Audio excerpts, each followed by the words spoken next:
Okay, we're here for this episode of Perspective on Athletics. Today we have Lauren Esbensen. She is the Associate Athletic Director and Senior Woman Administrator at Pacific University in Forest Grove. Lauren, I really appreciate you taking time and joining us today. Mark, thanks for having me. Well, it's going to be a fun conversation. We've got a lot of things that we want to talk about, I think, and we'll have some interesting perspective from you, relatively new to your career. But even so, we want to learn a little bit more about you and your background. So can you give us kind of a brief sketch of your career path and how you ended up at Pacific where you are today? Absolutely. Well, you're certainly right. I haven't been doing this a heck of a long time, but I've got a little bit under my belt. So I was a student athlete at the University of Kansas for 5 years. I was a cross country and track runner. Great experience for me, but I was from the Northwest. So when I was done and I got my degree in sport management, I found my way back out to the Northwest and got an internship at the University of Oregon. There I was the life skills coordinator, an intern in the athletic department. I was also able to spend some time with other areas in the department, a little bit with compliance, a little bit with some of the specific sports, helping out. But that was a great experience. And while I was there, I also got my graduate degree, and I won't tell this, at the University of Washington. I didn't say that to many people at the University of Oregon. Once I got my degree at UW, I then was able to get a position at the University of Portland as the Director of Compliance and Student Services. So got to learn a lot more compliance and got to put my life skills and student service background to work. After that, I found my way out here to Pacific University. It was just the next natural step for me. I was enjoying smaller private institutions, and I was interested in the D3 atmosphere. Obviously, all of my experience was in D1, so I was interested to see what that's all about, and I really enjoyed my time here. I just coming up on 2 years right now here at Pacific.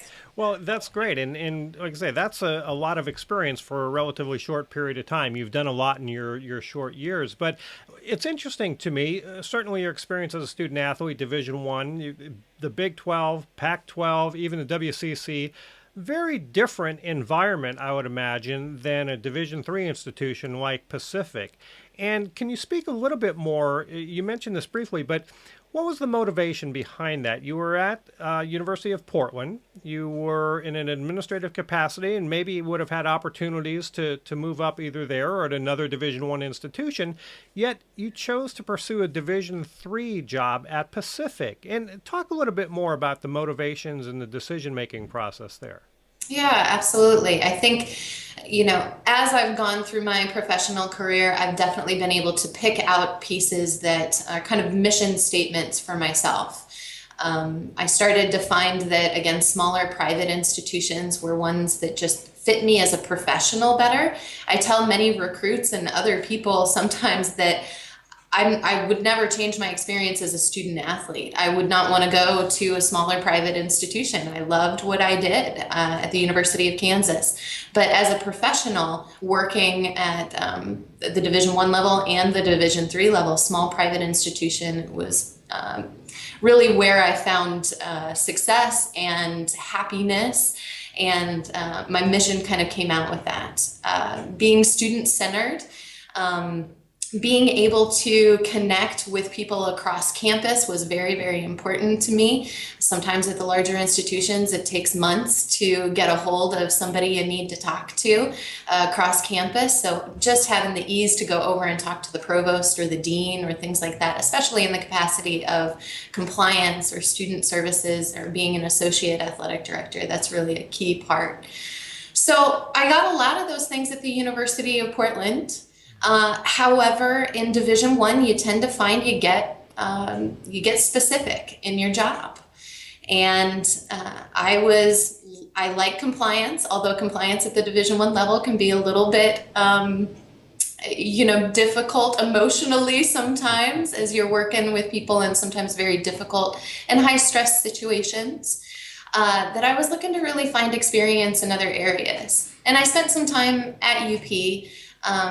Trying to get experience in other areas, but ultimately knew I wanted to kind of move away or get really deep experience in other areas.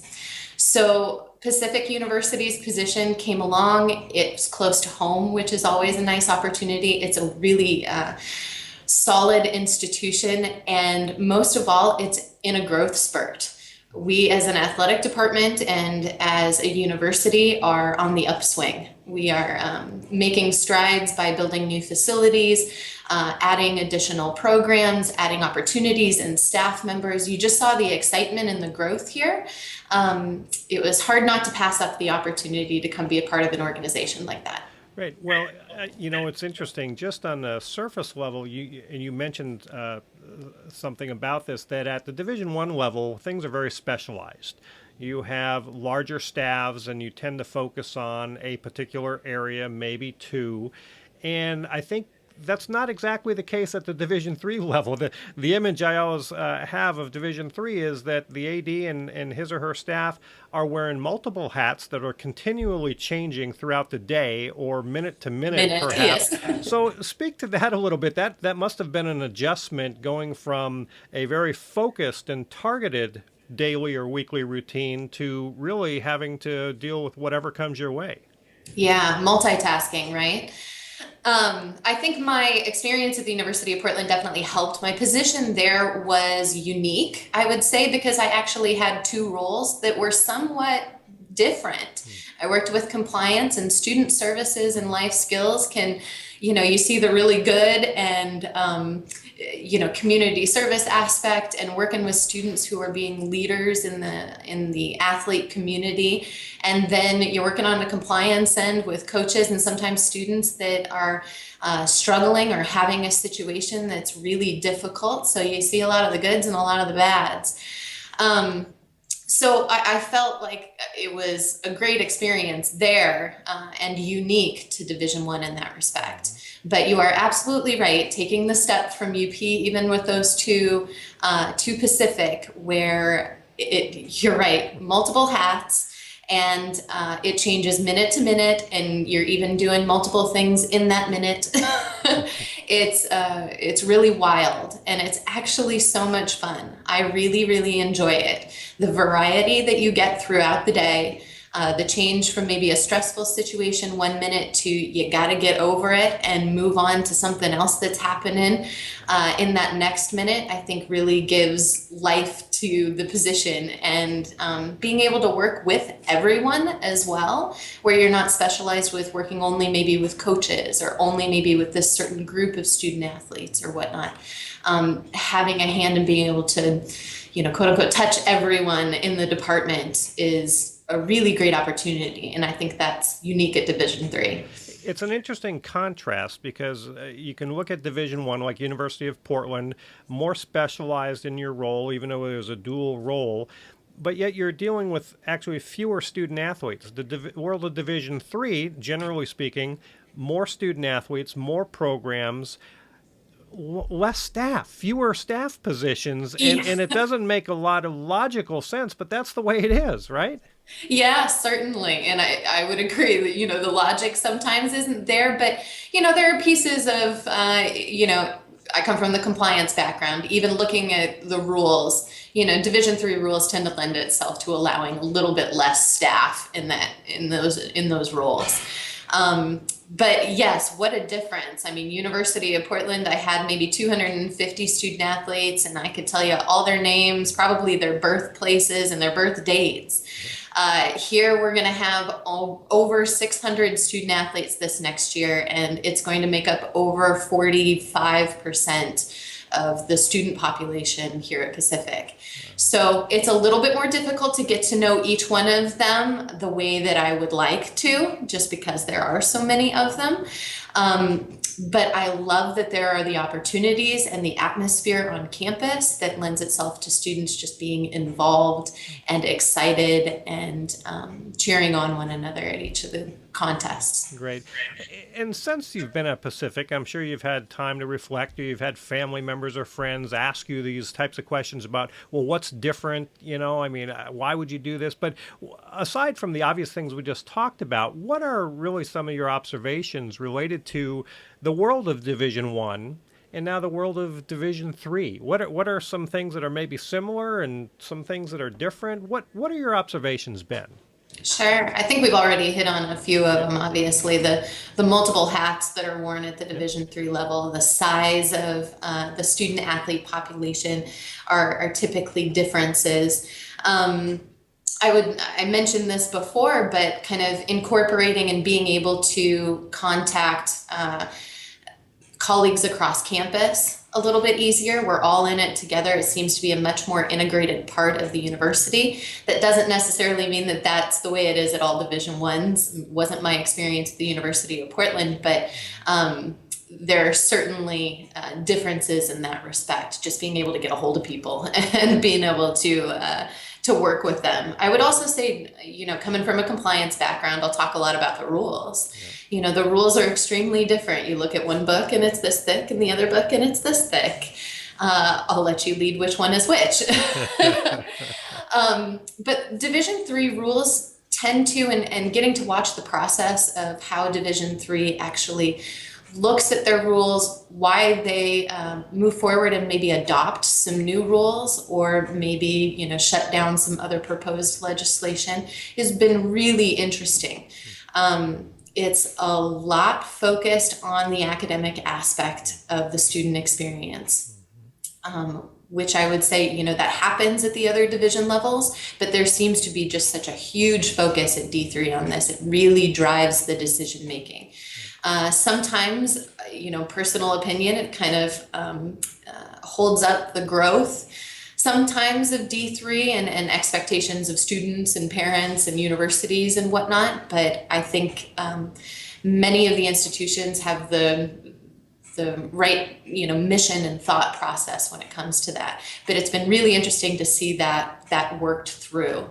When I was at Division I and working with rules, we have the legislative committee or council, and there was never, when I was there, one vote, one school. So coming to the Division III level and seeing that that convention floor where everyone gets a vote and people can come up and speak to everything, and they really listen to the student athletes, and the student athletes are a strong part of every committee that the NCAA has at the D3 level, I think is unique and a really great experience. That was something I was really looking forward to my first year at D3, was to go to convention and see the voting, one school, one vote. Yeah, it is very different. You're right. And you mentioned student athletes. I'm going to ask you about any observations about differences or similarities between student athletes, but specifically related to University of Portland as an example. I've always felt that a place like University of Portland is much more similar to a Pacific University than they are different. There are scholarship athletes, there are higher caliber athletes perhaps, but what are your observations been about the types of student athletes at the Division I level, you being a former Division I athlete yourself and now at the Division III? I mean, Portland might be more similar, but University of Oregon, Washington, what have your observations been related to student athletes?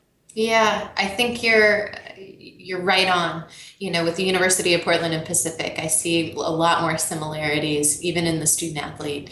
And I think, you'll see a lot more differences when it comes to state schools versus private institutions. I think that just lends itself to the difference in the academic profile of students, sometimes the diversity level, which isn't great.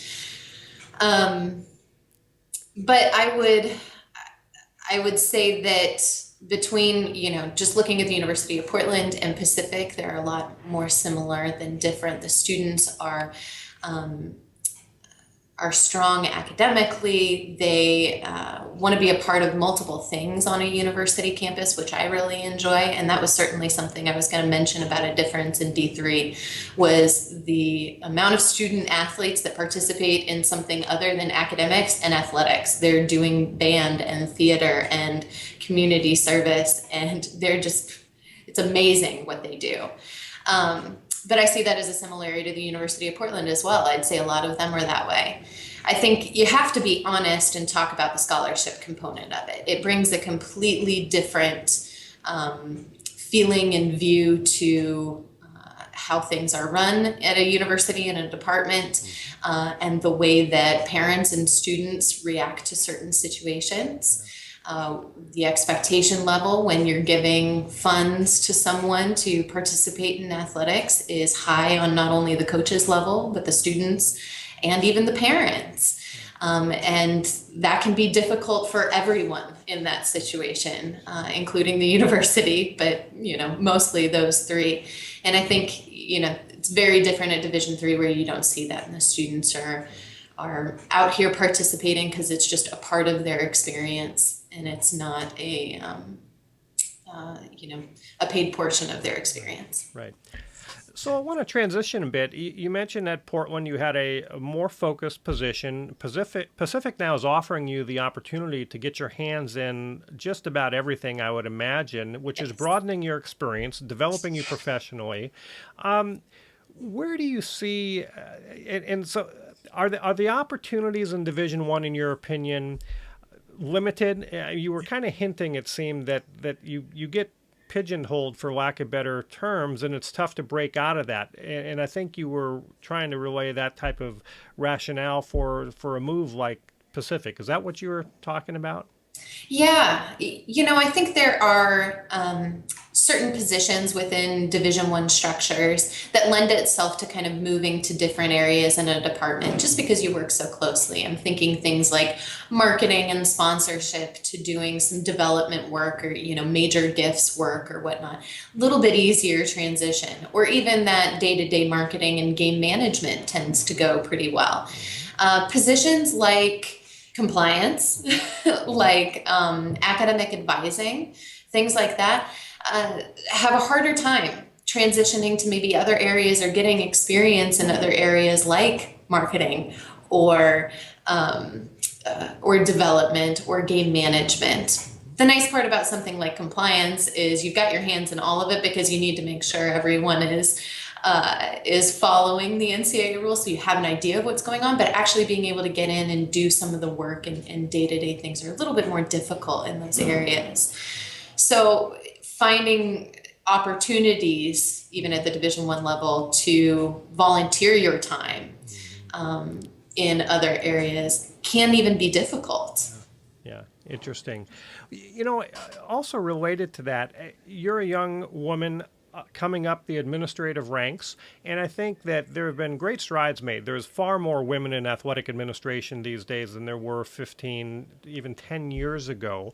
I'm curious about your observations there, and again, maybe comparing it to what you've experienced and seen at the Division I level versus Division III, but your thoughts about women in athletic administration and where it is today and where it's headed. Those are really great questions. I would like to probably start by saying I have had a multitude of women mentors since I have started as a student athlete. I got to know our senior woman administrator at the University of Kansas at the time. I had multiple women in leadership roles at the University of Oregon and had some fantastic mentors at the University of Portland as well, and just continue to expand that network. So there have been plenty of women that have come before me and done some amazing things to make this opportunity possible for me. I feel like it's been a much easier transition than many others have had. So I'm very grateful for that, for sure. I think that we continue to expand. I think that there are great organizations out there like NACWA and even NACDA are helping that transition happen. And if there are women administrators out there, those are great organizations to get involved with just because of that. I would say from the transition from Division I to Division III, and this may just be my own personal experience because of the different conferences I was going to and from. There were some really fantastic administrators who were women at the West Coast Conference.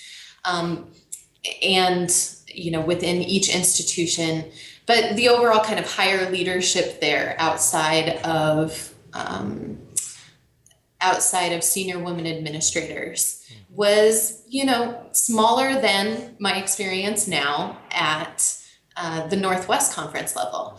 My first experience walking into Northwest Conference meetings and sitting around the table with 1, 2, 3, female athletic directors, and then a slew of associate athletic directors, some in senior women administrator roles, others not. And even now it's been expanding in the Northwest Conference as we're adding other female athletic administrators and athletic directors. It's a really neat opportunity to see that happen. My phone is If that's a ringing. president, tell him we're busy. So, Lauren, I want to transition now. I always ask our guests about their thoughts on leadership, which is a hot topic in intercollegiate athletics today. But I want to hear your perspective on what good leadership looks like. What does effective leadership look like? And what are the traits good leaders have? And you've been around working for many mentors and with many mentors, like you've already mentioned, but also you're in a leadership role and have been now in a variety of capacities. So when you think about leadership, what comes to mind? Yeah. The first thing I think of when I think of leadership is really flexibility. And maybe that's more on the employee part as well. But I've had the opportunity to work for a number of different people with very different leadership styles. When I started in the business, I had someone that was, very hard-nosed and it was very business atmosphere. And I've had others that have worked a little bit differently than that. Me personally, just having the flexibility to work between those is a plus. I think it was a great opportunity for me to have multiple styles of leadership going through my professional career, because you will continue to see multiple styles of leadership no matter where you are. And I think being able to work with that is a good thing. As I've taken away from some of those mentors that I've had or employers that I've had, key parts that I see are about hiring the right people, giving them the resources that they need, and letting them do their job. They're good at what they do. Let them do it. And I really like that philosophy, and I'm a very servant leader in that respect. So I enjoy being able to, provide resources and support, and then let people be successful. The behind the scenes kind of leader to me, I think is something that I strive to be, and I enjoy in a leader as well. Someone who's just kind of given the shove and helping those people get out and be successful in those areas. So with that, I think I'd also say, the great example is go out and set up hurdles at track meets. It's, the leader that just goes out there, helps set them up, helps with the little things at the meet. Don't ask for anything. Don't sit up in the stands and wait for somebody else to do it. And I think Division III lends itself to that. Yep, no doubt. And so I think that style is been good for me and has worked well for me as well. Great. I appreciate your thoughts on that. As you were talking earlier about your career path, it reminded me of another segment that I always include with guests, which is advice for up-and-comers. There are literally hundreds of graduate programs in athletic administration, sport management, whatever they are called at the various institutions. And the reality is there are far more graduates each year than there are actual positions, I think. And everyone's always looking for some way to gain an edge or at least put themselves in a better position to either get that first job or advance their career to that next job. And so you've gone through this not all that long ago. And I'm curious what your thoughts are as you think about this, and you probably have conversations with some students that do want to get into the business. What do you tell them? I tell them, one, you have to be ready to volunteer your time. People want to work for free in athletics, so you're fighting against people that are just willing to put in time and be a part of something. So be willing to work for free and then get to know people. You have to network, and you have to be willing and excited about getting to know people and reaching out and finding out what they do and building relationships there. If they know you, the more likely they are to give you a call when there's a position open, even if you've never been in athletics before. There's always entry-level positions that'll come available, and you just got to know the people that have them.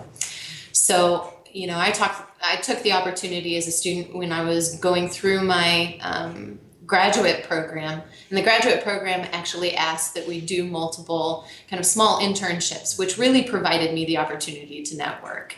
You know, hopefully I provided some good assistance and work for the people that I was working for. And Mark, you were certainly one of them.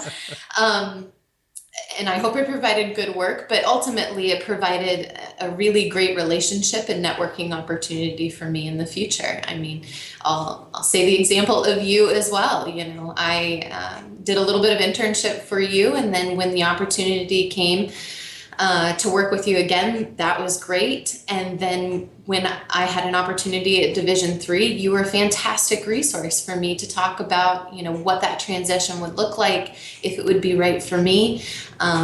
Really great to have those kind of people around. So informational interviews, getting to know people, getting involved with organizations, even when you're a graduate student, things like NACDA, NACWA, NAC, all of those things will really help you in your getting your foot in the door. Yeah, no, those are words of advice that I think anybody can benefit from, and I appreciate you sharing your thoughts there. What about, you're in this unique position? There's been a common theme throughout our conversation today about this Division I, Division III environment, and obviously there's other there's Division II, there's NAIA, there's all sorts of things. The glamorous, the glitz, and excitement seems to be focused on the Division I world, and that's where a lot of these graduate students want to get their first jobs, it seems. That's where people want to go to. But there's all sorts of other opportunities. So I'm curious your thoughts on that aspect of things. You know, people can be too focused on what they're trying to do with their first job. They need to go to work for a Pac-12 institution, perhaps, but there's a whole other world that they're missing. You've now experienced both, and I'm wondering if that adds some perspective to this whole job market scenario. Absolutely. Well, you know, I'd say it's a little bit like student athletes when they're being recruited. You know, a lot of them have the stars in their eyes about getting athletic scholarship and going Division I. And they look over schools that could be an amazing fit for them, and they could have a just phenomenal experience at because of that. So certainly I think there's an aspect of that. I'd also, you know, to be honest, and we've talked about it, Division I has more opportunities. They may have more job openings. They may have more graduate assistant and internship work that you can get in at that ground level and build your way out. But I certainly think there's something to be said about Division III and the opportunities available. I think students that are coming out of school and maybe interested in coaching and kind of sitting on that fence of coaching and administration and haven't quite been able to make the decision yet about what way they want to go, Division III is a great option. Division II is a great option for those kind of things because you'll wear multiple hats, and many of our coaches have administrative roles on top of their coaching responsibilities. So it's a great way to get both. But, excuse me. But I think that both, you know, have perks, and I think that there are opportunities to be found in each, but not to overlook the great opportunities that you have at other division levels. Great. Well, I appreciate your thoughts on that. And, you know, Lauren, we've had a great conversation. Unfortunately, we've come to the end of our time, so I do need to wrap this up. But you've talked about many very important things, I think, for people to understand about your experiences and contrasting and comparing the world of Division I and Division III. And you're certainly living what seems to be a great life right now at the Division III level. And we want to wish you the best. But thank you again for taking time to sit with us today. Mark, thanks for having me. Great. This has been Perspective on Athletics. Our guest today was Lauren Esbensen, Associate Athletics Director and Senior Woman Administrator at Pacific University.